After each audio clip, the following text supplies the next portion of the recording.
Assalomu alaykum do'stlar. Bugun sizlar bilan futbol tarixidagi g'aroyib urilgan gollarni sharhlaymiz va ularga baho beramiz. Qanunda boshladik.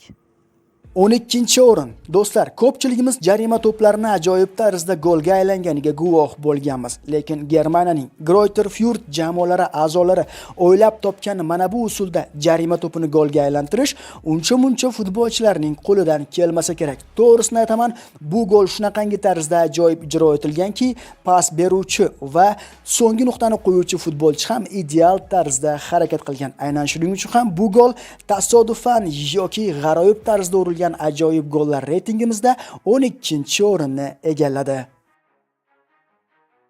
11-o'rin. 2018-yilda Serbiya hamda Boliviya terma jamoalari o'rtasida o'rtoqlik o'yini tashkil qilindi. Mana shu uchrashuvda esa Ivanovichning urgan goli haqiqatdan tarixda iz qoldirgan gollardan biri bo'ldi. Golga e'tibor bering. Golgacha bo'lgan uzatmalarga ham e'tibor bering. Hech qaysi serb futbolchisi to'pni yerga tushirmagan holda harakat qildi va 5-uzatmadan so'ng, 5-uzatma esa qaychi usulida amalga oshirdi. Mana shu super uzatmadan so'ng esa ajoyib tarzda Zidanning ajoyib goliga o'xshagan gol aynan Ivanovich tomonidan kiritildi.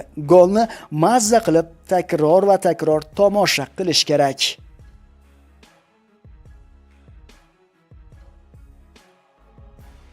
10-o'rin. Ronaldinhoning super gollari juda ham ko'p, lekin ular orasida 2004-yilda Gaiti milliy terma jamoasi darvozasiga urilgan gol ularning orasida ajralib turadi. Ronaldinhoni to'pni qabul qilib olgandan so'ng qilgan harakatlarga bir e'tibor bering.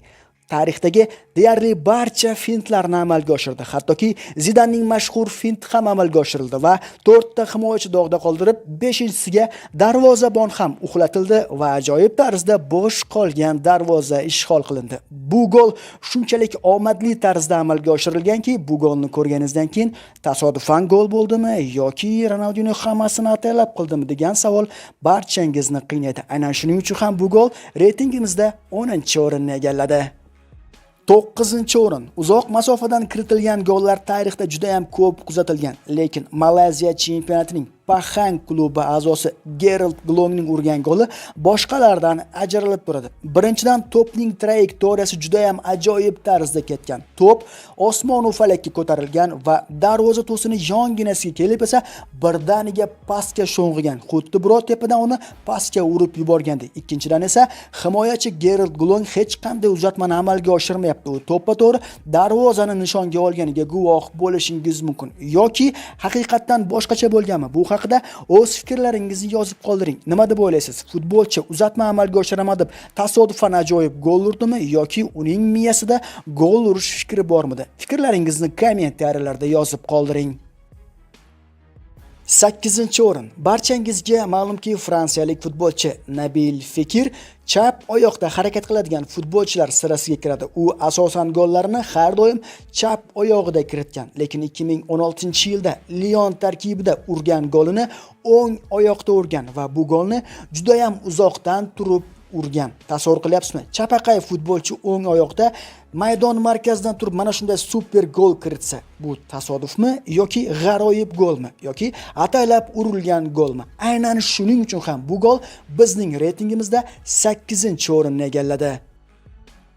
7-o'rin. Shuncha qilganimni deganida bir opa bir necha yillar oldin va juda ham mashhurga aylanib ketgandi. Bu yerda esa Trabzonspor jamoasi darvozaboni himoyachiga aynan shu gapni aytgan bo'lsa kerak. Shuncha qilganimni dabdala qilding. Chunki ko'rib turganingizdek Legiya jamoasi futbolchilari ming chiranmasin darvozabon hamma zarbani qaytarishga muvaffaq bo'ldi. Lekin yakunda Trabzonspor jamoasi himoyachisi kutilmaganda to'pni qaytardi va qaytarganda ham to'ppa-to'g'ri darvozabonni nishonga oldi va yakunda to'p darvoza to'ridan joy oldi. Nima ham derdik? Darvozabonni shuncha qilganini qilganingcha qilding va mana shunday g'aroyib gol urishga muvaffaq bo'lding. 6-o'rin. Tasodifan, g'aroyib, fantastik, super gol deganda albatta braziliyalik xalq bizning ko'z oldimizga keladi. Bu futbolchi fantastik tarzda urgan super gollar juda ham ko'p. Ayniqsa uning kuchli zarb bilan, kuchli zarb bilan urilgan gollari juda ham ko'p. Ayniqsa Shanghai Sharks jamoasini sharafini himoya qilayotgan paytda urgan mana bu golni ko'pchilikni hayron qoldirgan. Aytishingiz mumkin, oddiy gol. Yo'q, oddiy gol emas. Bu golning zarbaning tezligi shunaqangi fantastik bo'lganki, hattoki darvozabon bu golni kirib ketganini sezmay ham qolgan. Nima ham derdik, Xalq o'zining super goli bilan bizning reytingimizda 6-o'rinni egalladi.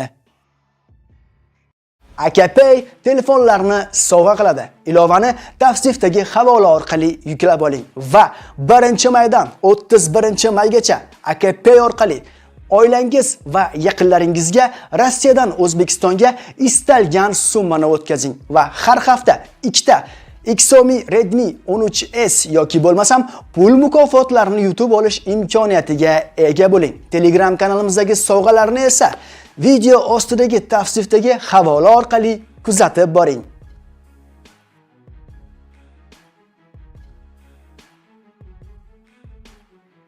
5-o'rin Cristiano Ronaldo. Albatta bu futbolchi futbol tarixida shunaqangi ko'p chiroyli gollarni urganki, ayrim gollarni takror va takror urishga muvaffaq bo'lgan. Lekin Cristiano Ronaldoni 2016-yilda Real Madrid jamoasi tarkibida Espanyol darvozasiga urib qo'ygan mana bu golini o'zi ko'p marotaba aytadiki, bu golni takrorlashim juda ham qiyin deb. Chunki golni urayotgan paytda himoyachilarni birin-ketin ajoyib tarzda aldab o'tgan va yakunda takrorlab bo'lmas gol urishga muvaffaq bo'lgan. Bu super gol esa bizning reytingimizda 5-o'ringa loyiq topildi.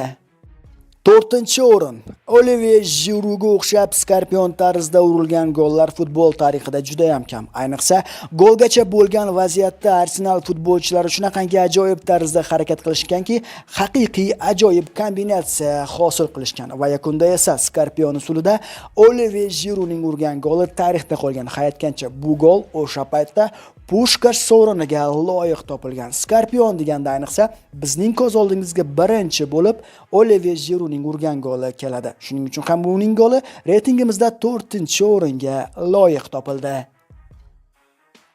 3-o'rin. Astra chempionatida harakat qiluvchi James ismli futbolchi tomonidan urilgan mana bu skorpion gol esa ko'proq tasodifan urilgan golga o'xshayapti. Shaxsan mening fikrimcha, menimcha tasodifan mana shunaqa gol urishga muvaffaq bo'ldi. Boshqacha qilib aytganda, futbolchi o'zi kutmagan holda mana shunaqa super gol urishga muvaffaq bo'ldi. Nima deb o'ylaysiz? James tomonidan urilgan gol tasodifan o'xshab qoldimi yoki futbolchi IQ-larini ishga solgan holda, kunlab reja, oylab o'ylamasdan tunlarni bedor o'tkazgan holda o'ylab oxiri mana shunaqa super gol urdimi?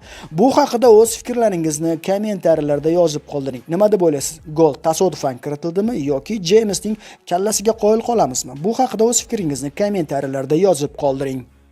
2-o'rin. Ricardo Quaresmani juda ham ko'p urgan chiroyli gollariga guvoh bo'lganmiz. Lekin mana bu golni Turkiya chempionatida ajoyib tarzda urishga muvaffaq bo'lgan. To'g'risini aytaman, bu gol tasodifan kiritilmagan. Chunki Quaresma to'pni darvozaga yo'llayotgan paytida jarima maydoni ichida birorta uning jamoadoshini ko'rmaysiz. O'ylaymizki, 100% Quaresma IQ'ni ishga soldi va yana bir super gol urishga muvaffaq bo'lgan. Aynan shuning uchun ham bu g'aroyib va ajoyib tarzda urilgan gol bizning reytingimizda 2-o'ringa loyiq topildi. Yana bir bor aytaman, nima deb o'ylaysiz? Bu gol sizningcha tasodifmi yoki ataylab urilganmi? Shaxsan mening fikrim ataylab urildi. Siz qanday fikrdasiz? Bu haqida o'z fikrlaringizni kommentariyalarda yozib qoldiring.